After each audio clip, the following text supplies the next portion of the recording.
I had these coils off of a different car. I think it might have been that car, I'm not sure. One of the Miatas that I've owned.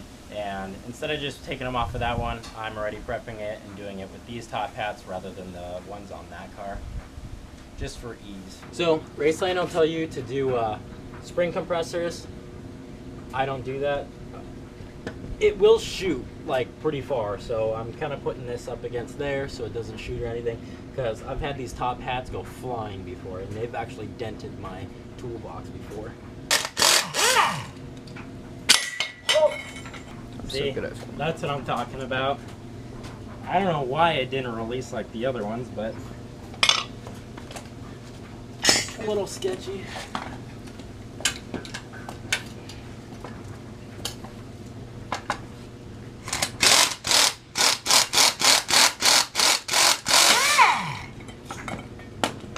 See, that's what it's supposed to do.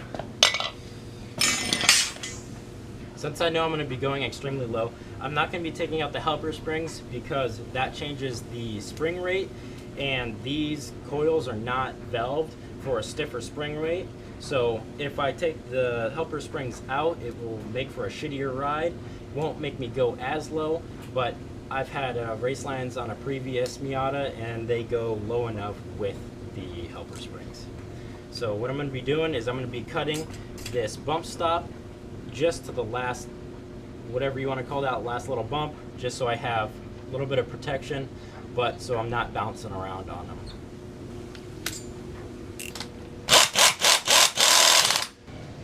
And then Raceland likes to make their bolts a little too big, so the top hats don't want to go in. It's kind of annoying.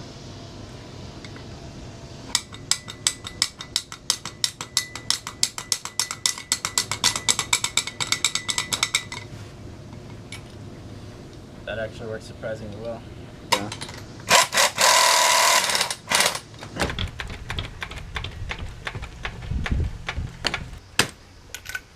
Yes, I know this is not an impact socket. Go fuck yourself.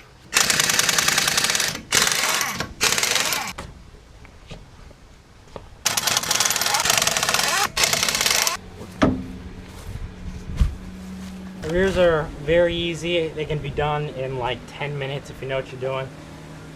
I mean, I don't have any carpet in the back. I'm sure at least most of you guys do.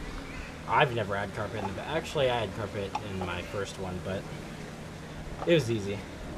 So now we're just unbolting the top hats from the frame. And these happen to be a little rusted. So hopefully they won't be a total pain in the ass. This side's a little bit easier than the other. The other is not very hard, it's just you have the gas line.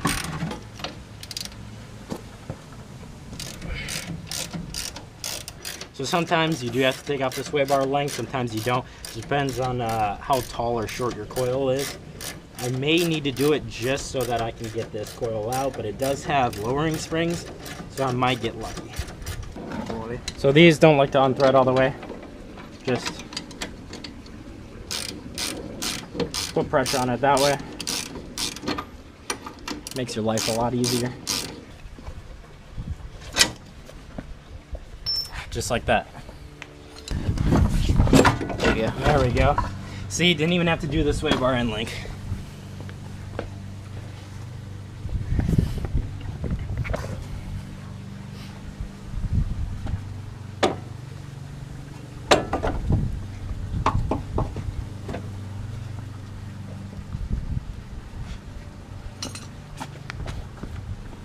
Now, I think it's doing exactly what it did on my first one, which is very annoying. The spring might be touching the axle. And that was a very big issue for me whenever I got my first set of Racelands for my first Miata. I was really not happy with it at all just because it made a super annoying noise. But I think eventually it went away. Good Lord. Fuck, clean that up. Now you have to try and put them back in the same fucking place. God damn it. You don't want to tighten this all the way, because that way you're going to be able to move this around and get those in place so you can get those top bolts in. There we go. And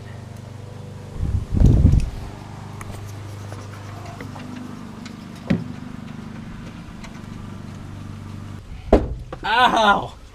Ow! I heard that shit. Ow! Oh! Why'd that hurt so much? Ah!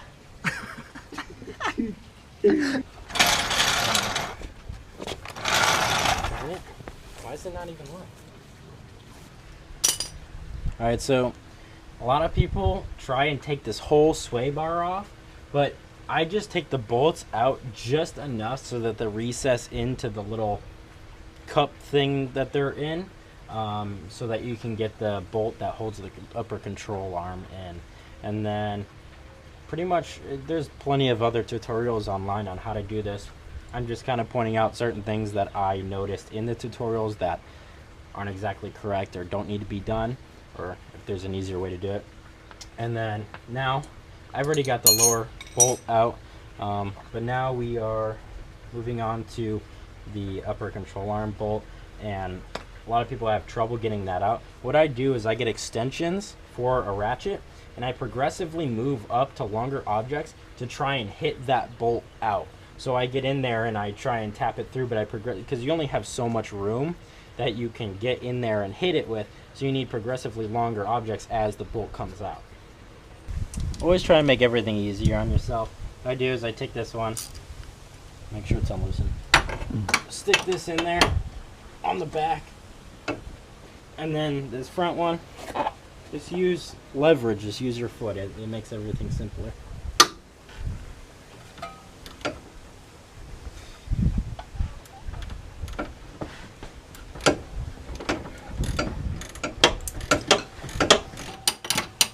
Sometimes it's really easy and you can just pull it out from the other side, which I think I might get lucky. And other times you have to just bang the piss out of it and it just won't. Oh. I think we got lucky on this one.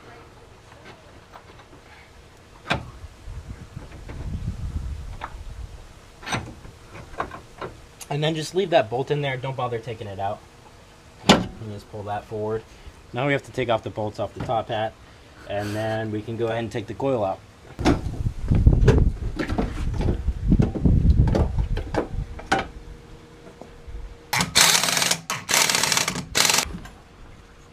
What the fuck? Alright, you wanna lift it up?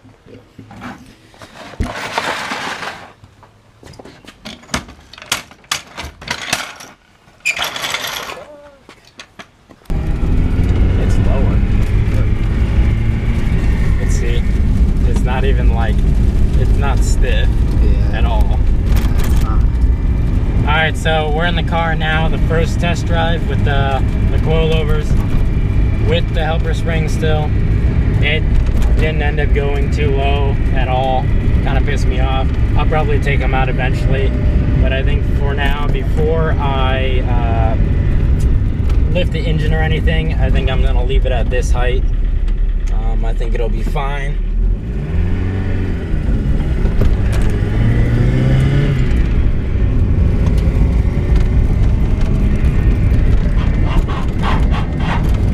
Good Lord, already rubbing. So it seems to be rubbing not at all in the rear, and that's without any kind of rolling at all. So definitely gonna need to get spacers. I'll probably get one of the spacers and then get an alignment, just to try and get the fitment better at least. But it seems to be riding all right. Stops like ass. Clutch lets out super high.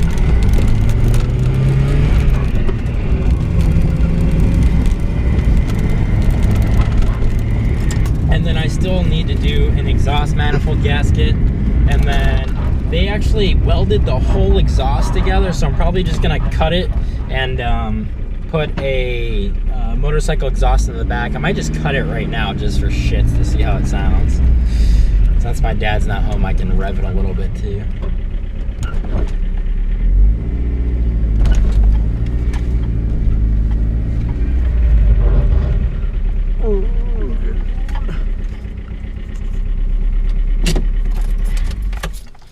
Okay.